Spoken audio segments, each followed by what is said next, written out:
जिनके नाम के पीछे टाइटल है शर्मा, तिवारी, शुक्ला, उपाध्याय, सनातनी, हिंदू और वगैरह वगैरह। आप समझ ही गए होंगे इतने से कि ये कौन से वर्ण के लोग हैं, कौन सी जातियों के लोग हैं। या फिर आईटी सेल के वो फर्जी अकाउंट जो नाम के पीछे ओबीसी या एससी का टाइटल लगा करके, फर्जी अकाउंट चला करके हम जैसे लोगों को टारगेट करने का रात दिन काम करते हैं। मेरे खिलाफ 18 जनवरी को एक ट्विटर पर ट्रेंड चलाया जाता है, अरेस्ट निर्देश सिंह, जो पूरे वर्ल्ड लेवल पर टॉप ट्रेंड में रहता है, जिसमें लगभग 1 लाख ट्वीट मुरादाबाद पुलिस को टैग करके किए जाते हैं। जब 1 लाख ट्वीट मुरादाबाद पुलिस को टैग करके किए जाते हैं तो मुरादाबाद पुलिस पर दबाव पड़ता है। सीएम योगी के ऑफिस से फोन जाता है कि आप अरेस्ट करिए निर्देश को। अब आप पूछेंगे कि मुझे अरेस्ट करने का जो ट्रेंड था वो क्यों चल रहा था। इसके पीछे है मेरा वो बयान जो मैंने 6 दिसंबर 2025 को बाबा साहब अम्बेडकर के परिनिर्वाण दिवस पर मीडिया के सामने दिया था। उसमें मैंने बोला था कि पत्रकार महोदय ने पूछा कि आप कुंभ नहाने गंगा के लिए क्यों नहीं जा रही हैं। मैंने कहा कि कुंभ नहाने के लिए पाप करना जरूरी है। मैंने कोई पाप नहीं किया है, मैं तो देश को सजाने, संवारने, सुधारने का काम कर रही हूं। तो मैं गंगा नहाने क्यों जाऊं भाई? और मैं उस गंदे पानी में नहाने क्यों जाऊं? जब मेरे घर में नल से पानी आता है तो मैं अपने घर के साफ नल में पानी नहाऊं, साफ पानी से अपने घर में नहाऊं। ये बात मैं कहती हूं। दोनों ही बातें मैं साबित करने के लिए तैयार थी। इसके बाद बात आती है कि आप कुंभ के मेले से जलती हैं। पत्रकार मेरे से सवाल करते हैं।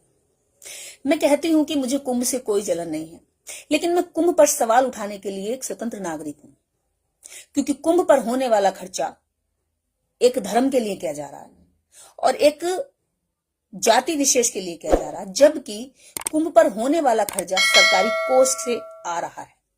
और सरकारी कोष में जो धन इकट्ठा होता है वो किसी एक धर्म के लोगों का नहीं, वो सभी जाति, धर्म, वर्ग, संप्रदाय के लोगों का होता है। तो प्रत्येक नागरिक को इस पे सवाल करना, इसमें जवाब मांगना, उसकी अपने राइट्स में ये क्षमता आ जाती है कि वो पूछे। अगर एक धर्म विशेष के लिए हो रहा है तो धर्म विशेष के कोष से जाना चाहिए। मंदिरों का पैसा, मंदिरों में जो लगा धन है, जो दान दक्षिणा का कोष है, उसमें से जा सकता था, लेकिन वो उसमें से नहीं गया। इसलिए जाति या धर्म विशेष का नहीं है, ये राज्य के समस्त नागरिकों का है। लगभग 2000 करोड़ जो रुपए हैं वो केंद्र सरकार ने भी दिए हैं, तो इसमें आप समस्त देश के नागरिकों का हिस्सा बन गया। सवाल करने की हिम्मत है। इस पर मेरे इस बयान को लगातार वायरल किया जाता है और यह कहा जाता है कि कुंभ को बदनाम किया जा रहा है, निर्देश कुंभ को बदनाम कर रही है, निर्देश को अरेस्ट किया जाए। और ऐसा ट्रेंड चलाने वाले लोग ये वो हैं जो आईटी सेल के फर्जी अकाउंट बनाते हैं, जो नाम के पीछे शर्मा, द्विवेदी, त्रिवेदी, चतुर्वेदी, तिवारी, पांडे, चौबे, इस तरह के नाम टाइटल थे। आप खुद समझ सकते हैं कि कौन लोग हैं। ये वही 3% लोग हैं जो देश में मनु सिस्टम चाहते हैं। अब बात आती है कि पुलिस मेरे घर क्यों गई।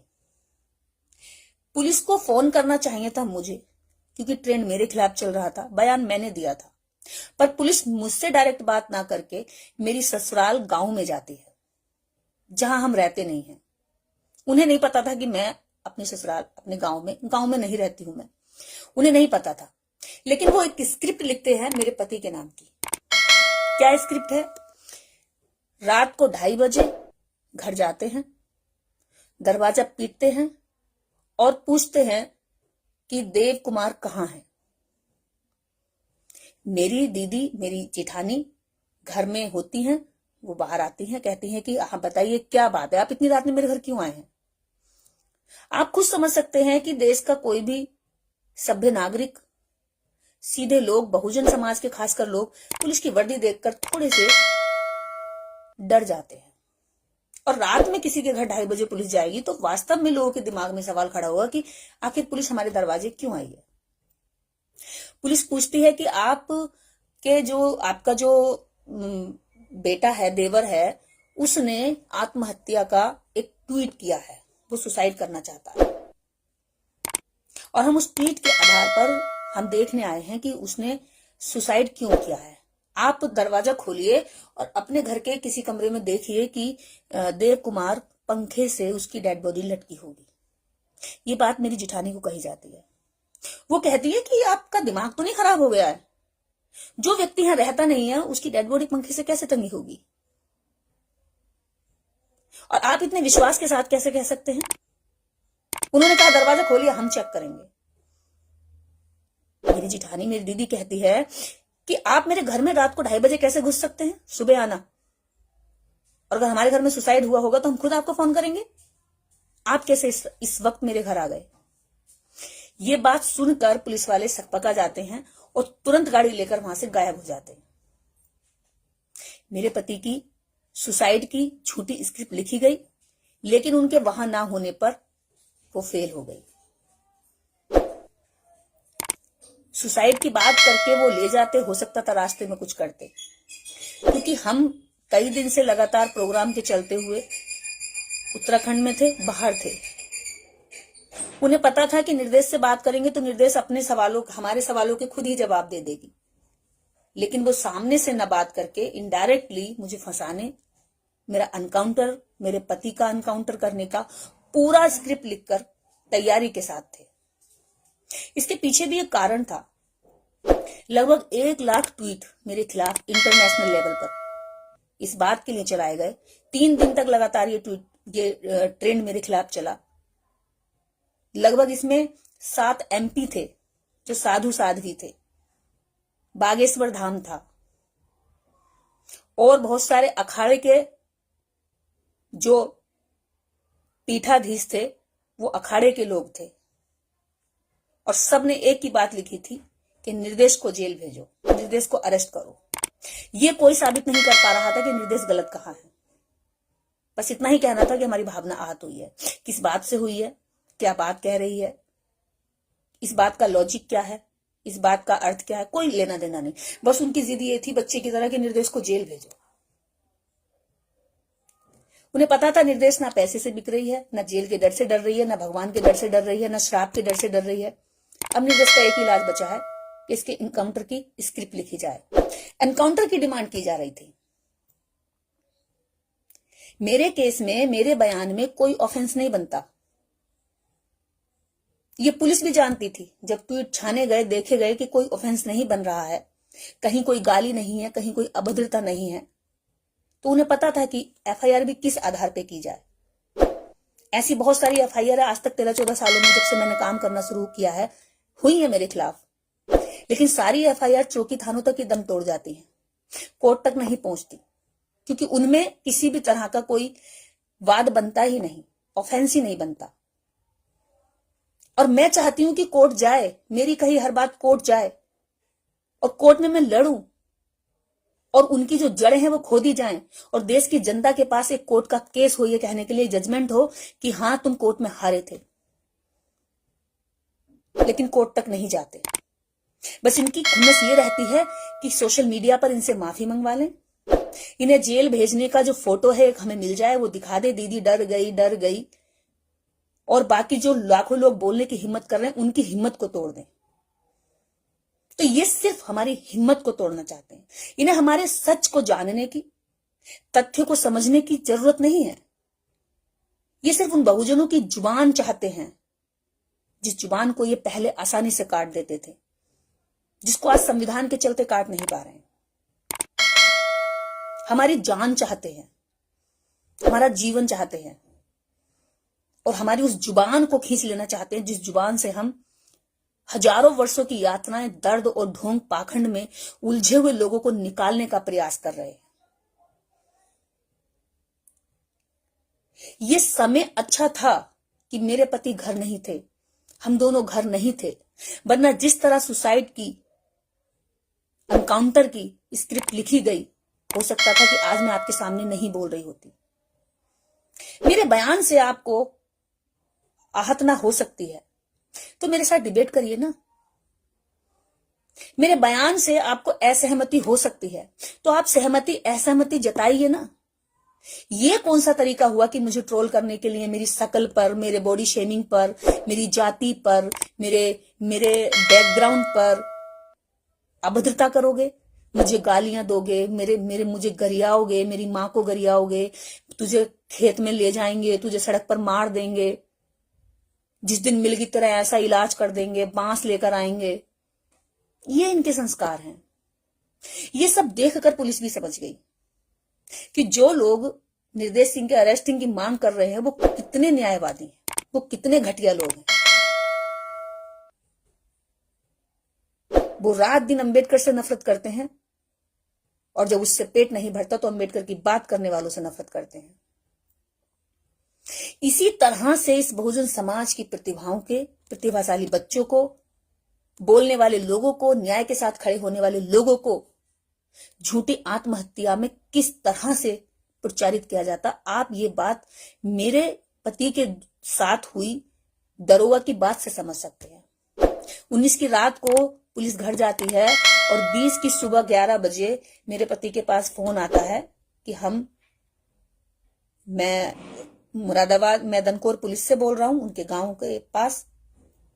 और वो कहते हैं कि भाई साहब आपने कोई सुसाइड का ट्वीट किया।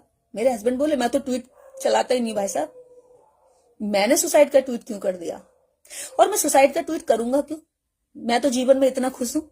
मैं लोगों को, जो निराश लोग होते हैं उनमें उम्मीद भरता हूं, आशा भरता हूं जीने की, मैं ट्वीट क्यों करूंगा। ये बात सुनकर दरोगा ने कहा कि भाई हमें ऐसा मिला, हो सकता है हमें उच्च अधिकारियों से सुनने में गड़बड़ होगी, इसीलिए देखो हमें रात आपके घर पुलिस भी भेजनी पड़ी आपकी सुरक्षा के लिए। मेरे हस्बैंड ने कहा ये अच्छी बात है, चलिए कि आप मेरे सुरक्षा के लिए पुलिस भेजते हैं, मेरी चिंता करते हैं, आपकी ये ड्यूटी है, आपने चलिए ड्यूटी के तहत ये काम किया कि मेरे घर रात को 2:30 बजे पुलिस भेजी मेरी सुरक्षा के लिए। लेकिन भाई साहब मेरे ऊपर एक मेहरबानी जरूर करिए, बिल्कुल तुरंत अभी आप मेरे व्हाट्सएप पर वो ट्वीट या वो लेटर डालिए जिसमें मैंने ये लिखा है कि मैं सुसाइड करना चाहता हूं। और अगर आपके पास ये है ही नहीं तो कि गलतफहमी हुई होगी, पुलिस वाले ने कहा कि गलतफहमी हुई होगी। तो मेरे हस्बैंड ने कहा कि आप कोर्ट में कैसे साबित कर पाएंगे कि आपने अपनी गलतफहमी के आधार पर मेरे घर जाकर के रात को 2:30 बजे मेरे पूरे परिवार को डिस्टर्ब किया, मेरे गांव में अगर जो दूसरे लोग हैं उनके घर घर जाकर के दरवाजे खटखटाए और मेरे बारे में जानकारी ली। क्या आप कोर्ट में साबित कर पाएंगे। ये बात सुनकर पुलिस वाले की हालत खराब हुई। उसे लगा कि मेरी यहाँ पर जो बात है, जो मैं चाह रहा था उस तरह से बात नहीं बन पा रही है। तो उसने कहा कि ठीक है, मैं आपको दोबारा फोन करूंगा, आप फोन उठाना, और शायद हमारे साथ किसी ने मजाक किया है आपके बारे में कि आपने आत्महत्या करने की कोशिश की है, और मैं दोबारा फोन करूंगा, आप मेरा फोन उठाना, मैं देखता हूं ये सही है या गलत है। अभी तक तो उसका फोन नहीं आया। 20 को फोन आया था, 20 के बाद में आज 28 है, अभी तक फोन नहीं आया।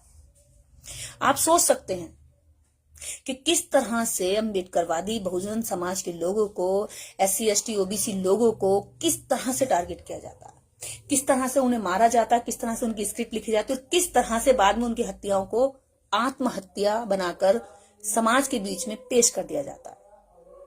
मेरे खिलाफ माहौल तो पहले ही बन चुका था। जब आप सोचिए 1,00,000-1,15,00,000 ट्वीट मेरे खिलाफ हुए और चारों तरफ यही बात हो रही थी कि इसको अरेस्ट किया जाए, ये अभद्रता करती है, देवी देवताओं के खिलाफ टिप्पणी करती है, हमारी भावनाओं को आहत करती है, ये गालियां देती है, जबकि मेरे एक ट्वीट में, मेरे किसी सोशल हैंडल पर आज तक एक गाली नहीं मिलेगी। मैंने कई बार कहा भी ये बात सार्वजनिक रूप से अपने बयान को कि अगर मेरे एक भी ट्वीट में, मेरे किसी सोशल अकाउंट पर कोई गाली मिल जाए तो मैं उसको 50,000 इनाम दूंगी। किसी के खिलाफ अश्लीलता फैलाते हुए मेरा कोई सोशल अकाउंट पर कोई वीडियो मिल जाए तो मैं उस सजा को पाने के लिए तैयार हूं। पर आप साबित तो नहीं कर पाते कि निर्देश गलत है, बस ये फैलाना है कि निर्देश के खिलाफ कैसे नफरत फैले। और सबसे बड़ी बात कि पुलिस को ये पता दिख रहा है कि इसमें कोई ऑफेंस नहीं बन रहा, फिर भी पुलिस पर गुंडागर्दी दिखाई जा रही है, दबाव दिखाया जा रहा है, अपनी सरकार का रोब दिखाया जा रहा है। निर्देश को अरेस्ट करा क्यों नहीं जा रहा? और उसके बाद में एक ट्रेंड चलाते हैं, 3 दिन बाद फिर ट्रेंड चलाते हैं कि ये अभी तक जेल में क्यों नहीं जा रही है, ये अभी तक अरेस्ट क्यों नहीं हुई है। फिर एक ट्रेंड चलाते हैं कि मुरादाबाद पुलिस शर्म करो। और मुरादाबाद पुलिस को जो बातें लिखते हैं, घटियापन जो उतारते हैं, आप उसकी लिमिट देखेंगे कि कहां तक क्रॉस किया है। कि पुलिस वाले झंडू हैं, पुलिस वालों ने इस तरह, मतलब ऐसी बातें करके पुलिस वालों को उकसाया जा रहा कि किसी काम के नहीं है। इस तरह की भाषाओं का इस्तेमाल करके पुलिस को भी नहीं छोड़ा गया। पुलिस भी देख रही थी कि जिसके खिलाफ अरेस्टिंग की मांग चल रही है वो कितनी गलत है और कितनी सही है, और जो मांग कर रहे हैं वो कितने बढ़िया लोग हैं, जो ऊपर से नीचे तक अगर उनके ट्वीट देखे जाते तो अभद्रता, गंदगी और गालियों के अलावा कुछ नहीं थे। चमारी है, चूड़ी है, चमट्टी है, गू खाने वाली है, डायन है, पिशाचनी है, भूतनी है, सुपड़खा है, ताड़का है, राक्षसनी, पिशाचनी, ऐसे शब्दों के साथ मुझे वहां उपाधियां दी गई। सोचते हैं कि हम डर जाएंगे। सच्चाई तो यह है कि ऐसे लोग तुमसे कभी डरे नहीं। तुमसे पेरियार नहीं डरे, डॉक्टर अम्बेडकर नहीं डरे, सावित्रीबाई फूले नहीं डरी। तो उनके रास्ते पर चलने वाले लोग मेरे जैसे, वो कैसे डर जाएंगे? इसके बाद एक और बात आती है कि ये कुछ पाखंडी लोग बड़ी चिंता जताते हुए, हमारा दर्द अपने दिल में भरकर हमारे लोगों के प्रति कृतज्ञता, आभार व्यक्त करते हुए ये बात लिखते हैं कि निर्देश जैसों की वजह से नाने कितने मासूम लोग जेल चले गए, कितने युवा जेल में चले गए। निर्देश जैसों की वजह से जाने कितने लोगों पे जातिवाद बढ़ गया। अरे ज्ञानियों, जब निर्देश पैदा नहीं हुई थी तब से भारत में जातिवाद के आधार पर लोग मारे जा रहे हैं। जब निर्देश सामाजिक काम भी नहीं कर रही थी तब से लोगों के साथ जाति भेदभाव हो रहा है। जब निर्देश स्कूल में पढ़ने जाना शुरू हुई थी उस वक्त पर देश की जेलों में SC ST OBC बेकसूर बेगुनाह जेलों में भरे पड़े थे। वो सब मैं नहीं करवाए थे? हाँ? सही बताने की बजाय गलत बताते हो। सही बात यह है कि निर्देश के बोलने से लाखों करोड़ लोगों में हिम्मत आती है। निर्देश के बयानों से, निर्देश के काम से, निर्देश की जागरूकता फैलाने से लाखों करोड़ों लोग जो अपने इतिहास को नहीं जानते थे वो इतिहास को जानते हैं। निर्देश जैसों की वजह से उनमें दम आता है ये कहने का कि मेरी गलती नहीं है तो मैं क्यों पिटूंगा। निर्देश जैसों की वजह से ही उनमें हिम्मत आती है कि अगर तुम मुझे थप्पड़ मारोगे तो मैं भी अपने बचाव करने के लिए अपना थप्पड़ उठा सकता हूं। जो सदियों से पिट रहे थे वो अब पिटना बर्दाश्त नहीं कर रहे हैं। जो सदियों से जातीय आधार पर गालियां सह रहे थे, अपमान सह रहे थे, अब वो अपमान बर्दाश्त नहीं करते हैं। जो वर्षों वर्षों तक यातनाएं झेल रहे थे, तुम्हारे दिए गए सारे झूठे प्रोपोगेंडा को सर पे रखकर ढो रहे थे, पाखंड को ढो रहे थे, झूठ को ढो रहे थे, जिनकी बात करते हो कि उन पर बात करने से, सवाल करने से, तर्क करने से तुम्हारी भावनाएं आहत हो जाती हैं, उनको निकाल कर फेंक रहे हैं घड़ों से, तो तुम्हें ये दर्द हो रहा है और नाम लेते हो धर्म का। खेल सारा धंधे का है, खेल सारा जाति का है। अगर मैं पंडित होती, निर्देश तिवारी होती, निर्देश पांडे होती, शर्मा होती, चतुर्वेदी होती और निर्देश ये बात कर रही होती तो निर्देश महामंडलेश्वर हो जाती। निर्देश को कहा जाता चारों वेदों की ज्ञाता। मैंने चारों वेद पढ़ लिए और अन्य जितने धर्मशास्त्र, रामायण, गीता, भागवत, सुंदरकांड, इतने सारी कथाएं मैंने पढ़ी। सरस्वती पुराण, जाने कई पुराण मैंने पढ़ लिए, शिव पुराण। इतने पुराण पढ़ने के बाद भी मैं तुम्हारी नजर में क्या रही? चूड़ी, चमट्टी, चमारी। और जबकि मेरी जाति पता नहीं है अभी किसी को भी। सच्चाई यह है कि मुझे जाति आधार पर ट्रोल करने वाले, मुझसे नफरत करने वाले ये भी नहीं जानते कि असल में मेरी जाति क्या है। लेकिन उन्हें यह लगता है कि कोई अगर सच की बात करेगा, अम्बेडकर की बात करेगा तो वो चूड़ा चमा रहा है। क्यों भाई? ऐसा क्या है इस खास शब्द में कि आप तर्कपूर्ण बात करने वाले को एक जाति टाइटल से जोड़ देते? क्या खुन्नस है तुम्हारी इस जाति से भाई? रही बात उन लोगों की जो सोशल मीडिया पर एक्टिव थे, देख रहे थे कि निर्देश के खिलाफ ट्रेंड चल रहा है, निर्देश को जेल भेजने का पूरा तैयारी चल रही है। निर्देश लगातार जब जब मुझे टाइम मिला, फुर्सत मिली, मैंने वो चीजें डाली, लिखी कि क्या हो रहा है मेरे साथ में। लड़ाई लड़ने के लिए मैं खुद में अकेली सक्षम हूं। कोई व्यक्ति जब इस लेवल तक चला जाता है तो वो सक्षम हो जाता है। लेकिन अफसोस इस बात का है कि जो अम्बेडकरवाद की बीन बजाते घूमते हैं, उनके एक भी ना तो ट्वीट हुए, ना समर्थन में एक पोस्ट हुई। उनका ड्रामा, उनका दिखावा कितना है अम्बेडकरवाद के प्रति, ये समझ में आता है। वो चाहते हैं कि निर्देश जब तक बोल रही है तब तक हमें नहीं बोलना है, उसके साथ हमें खड़े नहीं होना है। लेकिन जिस दिन निर्देश मरेगी उस दिन मोमबत्ती लेके निकलना है। तो मोमबत्तियां तैयार रखिए। यही सोचते हैं ना, अरे वो ढोंगी पाखंडी अपने धर्म और ढोंग को बचाने के लिए, अपने विचारधारा को बचाने के लिए नशा करने वालों के साथ खड़े हो जाते हैं, बलात्कारियों के साथ खड़े हो जाते हैं, उनका समर्थन करते हैं बिना देखे कि वो क्या धूर्तता कर रहे हैं। और तुम लोग अपने अच्छे लोगों के साथ भी खड़े नहीं हो सकते। बात करते हो अम्बेडकरवाद की।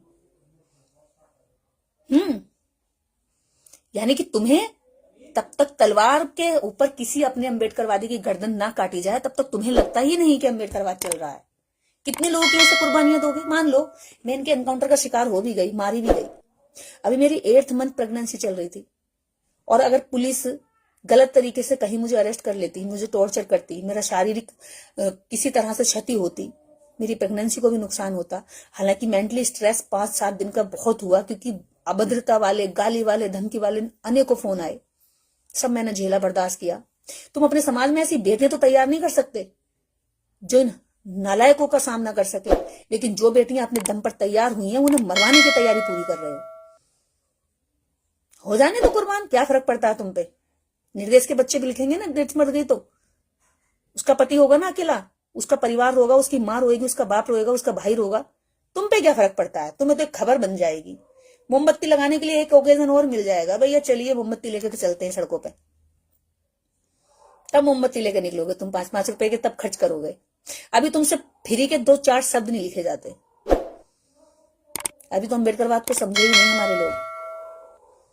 उन लोगों का मैं आभार व्यक्त करूंगी जो छोटे छोटे अकाउंट वाले लोग थे, जिनकी थोड़ी थोड़ी रीच थी लोगों तक, लेकिन फिर भी उन्होंने मेरे पक्ष में लिखा। ऐसे हजारों लोगों ने लिखा, लेकिन मैं बेशर्मी उनकी देख रही थी कि जिनके लाखों लाखों लोग फॉलोवर थे, जिनकी बात से लाखों करोड़ लोगों तक मेरी आवाज भी जाती, मेरे साथ हो रहा अत्याचार जाता। उन मनु सिस्टम की जो ऐसी जो घटिया सोच जो एक एक करके आदमी को टारगेट करती है और खत्म करती है, उन लोगों की सोच समाज में सार्वजनिक होती, उसे नहीं कर पाए वो। बड़े शर्म की बात है ये। हालांकि कोई नहीं, तुम में इतना दम नहीं है कि तुम कर सको। मेरे सामने तो कोई भी अम्बेडकरवादी किसी के खिलाफ अगर कहीं कुछ चल रहा होता है तो मैं बिना ये जाने कि अभी इसने क्या गलती की है, पहले उसको बचाती हूं। और अपनापन वही होता है जो उसको बचाए। दुख की घड़ी में उसमें कीड़े निकालने वाले अपने नहीं होते। पहले उसको बचाया जाता है, और जब वो बच जाता है तब उससे कहा जाता है कि तेरी गलती क्या है बता जरा, और अगर गलती है तो उसे डांटा जाए। मेरी तो कोई गलती भी नहीं है। मैंने हमेशा कहा कि मैं अपने हर एक बयान की खुद जिम्मेदारी लेती हूं। मैं अपने हर बयान पर हमेशा अडिग रही हूं। लेकिन मेरे खिलाफ झूठे बयान, मेरी आईडी बना करके झूठी चीजें अगर डाली जाएंगी, उसकी जिम्मेदार नहीं निर्देश। नफरत फैलाने के लिए मेरे खिलाफ अगर कुछ चीजें एडिट करके उनको अलग अलग तरीके से पेश किया जाएगा, उसकी जिम्मेदारी नहीं है मेरी। मैं जो बोलती हूं उसको साबित करने का हिम्मत रखती हूं। इसलिए अपने लोगों को बचाने का मनोबल दीजिए। लड़ाई व्यक्ति अकेला ही लड़ता है, खुद ही लड़ता है, रास्ते निकालता है, लेकिन जब समाज साथ खड़ा होता है तो उसको हिम्मत मिलती है। दुश्मन की ताकत कमजोर होती है, उसका मोरल डाउन होता है, दुश्मन डरता है दोबारा अपने लोगों पर हाथ डालने से। वो गलत तरीके से फंसाते हैं और तुम सही तरीके से लड़ भी नहीं सकते। वो अपराध करते हैं डंके की चोट पर, और तुम न्याय के साथ खड़े नहीं हो पाते थोड़ी सी खुसफुसाहट करके भी। यही सिखाता है अम्बेडकरवाद कि हिम्मत मत करो। अलग अलग तरह से लोगों ने ट्रेंड चलाया कि अरे ये तो सपा की कार्यकर्ता है, अरे ये तो चंद्रशेखर के साथ फोटो खींची है तो चंद्रशेखर की पार्टी की कार्यकर्ता, अरे ये तो राहुल गांधी की पार्टी की कार्यकर्ता है। अरे अभी जब इतनी ही समझ तुम में नहीं आई कि एक सामाजिक कार्यकर्ता, मैं अभी किसी पार्टी की ना तो सदस्य हूं, ना पदाधिकारी हूं, ना किसी पार्टी की मैं अभी कोई राष्ट्रीय अध्यक्ष हूं, मैं एक सोशल ऑर्गेनाइजर हूं, मैं समाज में सामाजिक चेतना के लिए काम करती हूं। अगर मैं सोशल मीडिया पर या फिर अपने सोशल अकाउंट पर या समाज में जाकर पार्टियों से सवाल कर सकती हूँ, समाज को उनके खिलाफ या उनकी सही या गलत नीतियों के बारे में बता सकती हूँ, तो क्या मैं नेताओं से मिलकर समाज के हित की बात नहीं कर सकती? नेताओं से मिलकर मैं ये नहीं पूछ सकती कि आप समाज के लिए क्या कर रहे हैं जिनके वोट को ले रहे हैं? जब मैं समाज में जा सकती हूँ, उस समाज में जो इनको वोट देता है, तो ये वोट लेने वालों के पास जाकर ये सवाल क्यों नहीं कर सकती? क्यों नहीं कर सकती मैं ये मांग के हमारे समाज के लिए आप क्या कर रहे हैं? आप केवल बात ही करते हैं, उनके उत्थान के लिए भी कुछ करते हैं? एक सामाजिक आदमी तो समाज के बीच में और नेताओं के बीच में, दोनों के बीच में ही तो वो सही रिश्ते डेवलप करता है, सही और गलत की पहचान कराता है जनता को, वही तो सामाजिक है। अभी तुम्हें सामाजिक और राजनीतिक व्यक्ति की पहचान नहीं हो रही है। किसी ने कह दिया और तुमने मान लिया कि अरे भाई ये तो सफाई है। कितने तो आज कह रहे 2022 की फोटो है मेरी, वो अखिलेश जी के साथ में, कि आप कल जाकर के अखिलेश से मिल ली। अरे भैया इतनी देर से क्यों जग रहे हो? 22 से आज 25 लग गए, आज तुम्हें पता चला? तो तुम्हारी अजागरूकता के जिम्मेदार कौन है? तुम खुद हो। एक सामाजिक आदमी हर पार्टी के लिए लोकप्रिय हो सकता है, एक सामाजिक आदमी हर पार्टी का दुश्मन भी हो सकता है, क्योंकि वो सभी पार्टियों की कमियां बताता है। वो समाज के हित की बात करता है, वो नागरिकों के अधिकारों की बात करता है। आज बीजेपी सत्ता में, हम बीजेपी की कमियों पर बात करते हैं, लोगों को बताते हैं। कल कांग्रेस हो सकती है, कल और अन्य पार्टी हो सकती है, कल और अन्य पार्टी हो सकती है। लोकतंत्र में पार्टियां आती जाती रहेंगी, लेकिन सामाजिक आदमी तो समाज की बात करेगा ना। मैंने आज तक 13-14 सालों से समाज की ही तो बात की है।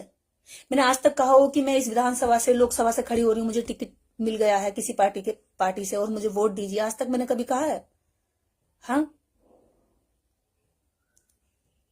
मैं चाहूं तो मेरे पास इतने सारे ऑप्शन हैं, इतने ऑफर हैं।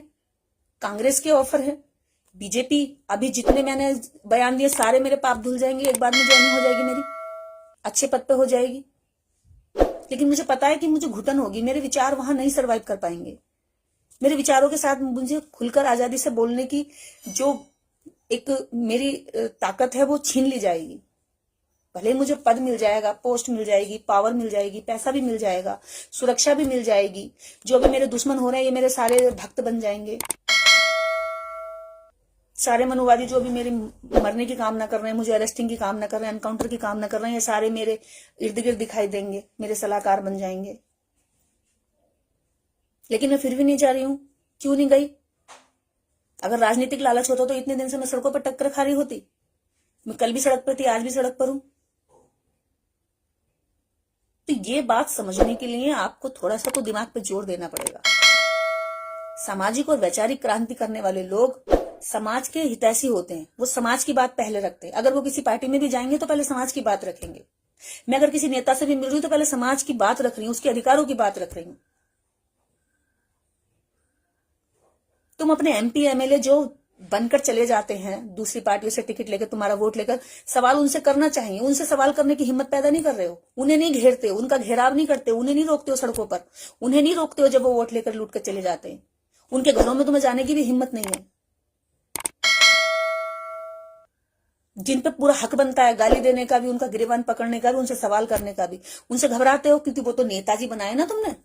वो 4 गाड़ी आगे 4 गाड़ी पीछे लेकर राउडी लुक में चलते हैं, तुम्हें लगता है तो नेता बन गया। बस आएंगे, इस पार्टी का झंडा लहराएंगे, दिखाएंगे, वोट दे देते हो तुम लोग रिजर्व सीटों पर।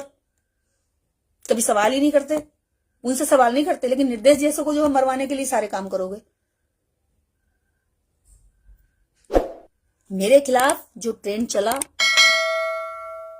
वो सब एक विशेष जाति के लोग थे। तो मेरे बयान की जो नफरत है वो न धार्मिक है, न वो आस्था की है, न ही वो भावना की है, एक जाति की नफरत है। और वो नफरत अपनी वक्त वक्त पर निकालते रहते हैं। मेरे हर बयान के पीछे तथ्य होता है, लॉजिक होता है और सत्य होता है, और साबित करने के लिए मेरे पास समस्त साहित्य रखे हैं। मुझे वैज्ञानिक दृष्टिकोण रखने के लिए, उसका प्रचार प्रसार करने के लिए भारतीय संविधान आजादी देता है। Right to speech and expression, article 19 मुझे पूरी राइट्स देता है कि मैं अपनी बात रखूं, उस दायरे में रह करके किसी व्यक्ति विशेष को गाली ना दूं। आज तक मैंने कोई गाली दी हो, कोई अभद्रता की हो, तो एक भी चीज सामने तो लाइए। लेकिन मेरा नाम लेकर मेरे खिलाफ नफरत फैलाना, मेरे खिलाफ माहौल बनाना, लोगों को मेरे खिलाफ खड़ा करना, सड़कों पर मेरे खिलाफ पुतले फूंकना, थाने को घेरना, पुलिस पर जबरदस्ती दबाव बनाना कि अरेस्ट करिए, ऑफेंस बन नहीं रहा लेकिन अरेस्ट करिए, तो गुंडागर्दी होगी ना पुलिस के ऊपर भी।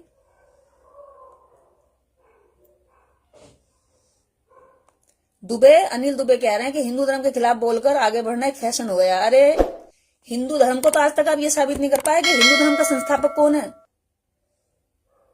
अभी तो आप ये नहीं साबित कर पाए कि हिंदू कोई धर्म है। मुगलों के द्वारा दी गई गाली को आपने धर्म बना दिया, लोगों पर थोप दिया। ये थोपी हुई चीज को कब छोड़ोगे? कब तक दूसरों की दी गई गाली पर धर्म बांधते रहोगे? कब तक इस भीख पे जीते रहोगे? अब हिंदू हिंदू छोड़ के सनातन पे आ गए हो, तुम अभी पीछे रह गए हो अनिल दुबे जी। हिंदू धर्म की तो बात ही नहीं कर रहा कोई, बात हो रही सनातन की। सनातन बोर्ड की मांग कर रहे हैं, वहां आ जाइए। अभी आप अपडेट नहीं हो, पीछे रह गए हो, थोड़े पीछे वाले हिंदू हो। अभी तो यही साबित नहीं कर पाए कि हिंदू धर्म का संस्थापक कौन है, हिंदू धर्म की जो स्थापना हुई कौन सी सदी में हुई। तो ये धर्म नहीं है, ये जो गालियों को लेकर धर्म बना लिया है, कम से कम इस पे जागरूक हो जाओ। वैसे खुद को बड़े ज्ञानी बताते हो, इतना भी ज्ञान नहीं कि मुगलों ने हिंदू कह करके तुम्हें गाली दी, काला चोर लुटेरा उचक्का, और तुमने उसको धर्म धर्म कह दिया। मेजोरिटी में आने के लिए धर्म बना दिया, मेजोरिटी में आने के लिए SC ST OBC को अपने जाल में फंसा करके आज भी तुम इसको लपेटे घूम रहे हो। अधिकार उसके कुछ देते नहीं, मंदिर में जाए तो मार कूट के भगा देते हो। जुडिशरी में अगर न्यायपालिका में वो मांग करे कि कॉलेज में हटा करके हमें भी एंट्री दी जाए, तो उनको कह देते तुम लायक नहीं हो। शिक्षण संस्थान तुम बंद कर रहे हो ताकि वो पढ़ ना सके, महंगी से महंगी एजुकेशन करवा रहे हो ताकि गरीब स्कूल में न जा सके, और बात करते हो धर्म की। अगर ये धर्म है तो इस धर्म के अंदर कितने शंकराचार्य दलित हैं, कितने OBC हैं, जरा बताइए। सारे शंकराचार्य ब्राह्मण, दुबे शर्मा तिवारी चतुर्वेदी चित्पावन ब्राह्मण। तो भाई साहब धर्म की बात छोड़िए, पहले जाति की बात करिए। और जिस धर्म की बात कर रहे हो उसी धर्म के बारे में अगर खुद नहीं जानते तो दूसरों पर कैसे थोप सकते हो। मैं अब आपकी बात छोड़ करके सबसे बड़ी बात यह कहती हूं, उन अम्बेडकरवादियों को जो थोड़ा समझ गए हैं कि अम्बेडकरवाद क्या है, ईर्ष्या को छोड़ दीजिए, थोड़े मन को बड़ा करिए, विस्तारित करिए, और अपने दुश्मन उन पाखंडियों से सीखिए कि वो किस तरह से ढोंगियों के साथ खड़े होते हैं, नंग धड़ंगों के साथ खड़े हो जाते हैं, अपराधियों के साथ खड़े हो जाते हैं, चरसी गांजा गंजीर इस तरह के लोगों के साथ खड़े हो जाते हैं जिनका कोई लेवल, कोई स्टैंडर्ड नहीं होता, कोई योगदान समाज हित में, देश हित में नहीं होता, जिनका रिकॉर्ड पूरा क्रिमिनल होता है। ऐसे लोगों के साथ वो बड़ी ईमानदारी और निष्ठा से खड़े हो जाते हैं। जब वो गलत लोगों के साथ खड़े हो सकते हैं तो क्या आप अच्छे लोगों के साथ खड़े नहीं हो सकते? बिल्कुल हो सकते हैं। ये हिम्मत अपने अंदर पैदा करिए। दुश्मन को केवल गरियाने से बात नहीं चलती है, दुश्मन से सीखा भी जाता है अच्छी चीजें। कुछ क्वालिटी अगर उनमें है तो वो हमें लेनी चाहिए। अभी भी आप देख रहे हैं कि गाली वाले सारे एक्टिव हो गए। ये क्वालिटी सीखिए। आप समर्थक में लिखने से डर रहे हैं, लेकिन वो मुझे सूर्या नरकिया जाने क्या क्या कहने में बिल्कुल नहीं डर रहे। सीखो इनसे, जमीन से लेकर सोशल मीडिया तक, स्ट्रीम मीडिया तक, न्यायालयों से लेकर सड़कों तक, कि किस कदर हावी हैं और एकजुट हैं। मेरे खिलाफ ट्रेन चलाने वाले थक गए, रोध होकर बैठ गए। लगातार 8 दिन तक उन्होंने खाना पीना छोड़ करके पूरी ड्यूटी उन्होंने एक ही निभाई, रात दिन, कि निर्देश को अरेस्ट कराया जाए। लेकिन निर्देश अरेस्ट नहीं हुई। अगर निर्देश गलत है तो कोर्ट में जाइए। अरेस्ट कराने का इतना उतावलापन क्यों? उसको गाली देने का इतना उतावलापन क्यों? अगर निर्देश गलत है तो कोर्ट में साबित करिए। कोर्ट अगर साबित करेगा निर्देश गलत है, निर्देश ने गलती की है, तो जेल भेजेगा। मैं जब कानून पर विश्वास रखती हूं, तुम्हारा क्यों नहीं है? जब मैं अपनी बात को साबित करने के लिए तैयार हूं, भाग नहीं रही हूं, तो फिर तुम क्यों घबरा रहे हो? तुम क्यों इतने बौखला रहे हो? इतनी जल्दीबाजी क्यों है? केवल इसलिए कि देश के अंदर न्याय की बात करने वाले तुम्हें चुपते हैं? केवल इसलिए कि देश में अगर कोई न्याय की बात करे, कोई महान बने, तो वो भी एक जाति विशेष का आदमी हो? पिछड़ों से, दलितों से, अल्पसंख्यकों से आने वाला कोई भी व्यक्ति ना हो? कोई महान बने, कोई समाज भी सुधार का काम करे, तो वो भी तुम्हारी जाति का हो? अंबेडकर के वर्ग से ना हो, पेरियार के वर्ग से ना हो? केवल इस खुन्नस में तुम्हारे यहां एक महिला महामंडलेश्वर बन जाती गंगा में स्नान करके, हम इतने वो बिना किसी योग्यता के महामंडलेश्वर बन जाते हैं, श्री श्री श्री गुरु गुरु मां बन जाते हैं, बिना योग्यता के, बिना एग्जाम पास किए। ये जाति का आरक्षण नहीं है तो क्या है भैया? केवल इस आधार पे कि वो जाति से ब्राह्मण है।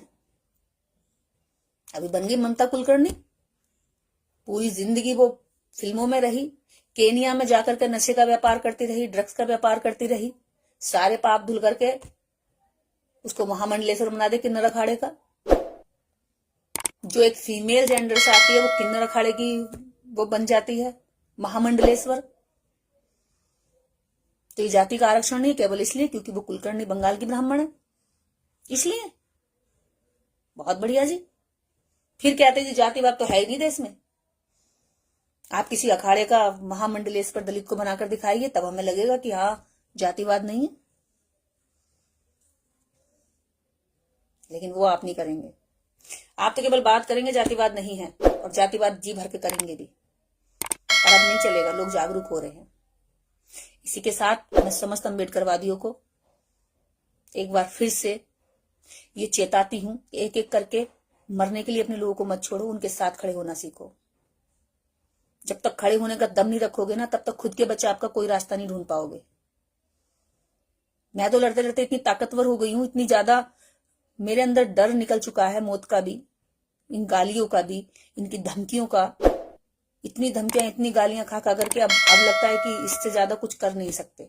इससे ज्यादा क्या करेंगे कि मार सकते हैं। लेकिन मैं एक बात फिर कहती हूं, निर्देश की मौत भी एक क्रांति होगी, ठीक है? क्योंकि निर्देश मरेगी तो लाखों करोड़ों लोगों में वो चेतना आएगी, जो चेतना शायद मैं जीते जी नहीं फैला पा रही उनमें, वो मेरे मरने के बाद आएगी। उन मुर्दों में जान शायद मेरी जान लेने के बाद ही पड़ेगी। तो मैं इसके लिए भी तैयार हूं, और ये बयान मैं पूरे अपने होश हवास में दे रही हूं। मैं हर हालत में लड़ने के लिए तैयार हूं। प्रेगनेंसी का इस लेवल पर जब मुझे पूरे रेस्ट की जरूरत थी, तब भी मैं सामाजिक कार्यक्रम कर रही हूं। मैं जा रही हूं समाज में, मुझसे नहीं रहा जा रहा, रुक नहीं रही हूं। जब एक बहाना है मेरे पास कि मैं रेस्ट कर सकती हूं, मेरी हालत भी है कि मैं रेस्ट करूं, डॉक्टर की भी सलाह है कि मैं रेस्ट करूं, लेकिन जहां समाज की मेरी जरूरत है मैं वहां जा रही हूं। इसके बावजूद भी समाज की ऐसी बहन बेटियों की अगर सुरक्षा नहीं कर सकते, उनके साथ खड़े नहीं हो सकते, तो काहे के जागरूक हो भाई? काहे के अम्बेडकरवादी हो? कहां जोर लगा रहे हो तुम जय भीम का नारा? हवा में उड़ा रहे हो जय भीम का नारा? जागो, और वो सबसे पहले जागे जो जागने का नाटक करते हैं। आभार करूंगी उन लोगों का व्यक्त जिन लोगों ने साथ में खड़े होने की उस समय क्षमता दिखाई, दम दिखाया। धन्यवाद कि आप लोगों ने कम से कम इतनी हिम्मत दिखाई। लड़ाई लड़ने के रास्ते बहुत सारे बहुत सारे लोगों ने फोन भी किया, बहुत सारे लोग चिंता में भी थे, घर आए, ढूंढ रहे, परेशान थे। उन सब लोगों को भी थैंक यू। उन हजारों लोगों को जो रात दिन मैसेज डाल डाल कर पूछते रहे, क्या स्थिति है अभी, क्या स्थिति है अभी, क्या स्थिति है अभी, क्या स्थिति है। हर हाल का एक एक मिनट का हाल चाल लेते रहे। उनका तो आभार बनता है कि वो चिंता कर रहे थे। शायद कुछ लोगों को पता नहीं था कि प्रकरण क्या है, मुद्दा क्या है, क्या हालात है, किस तरह से ये घटना बनी, क्या हुआ।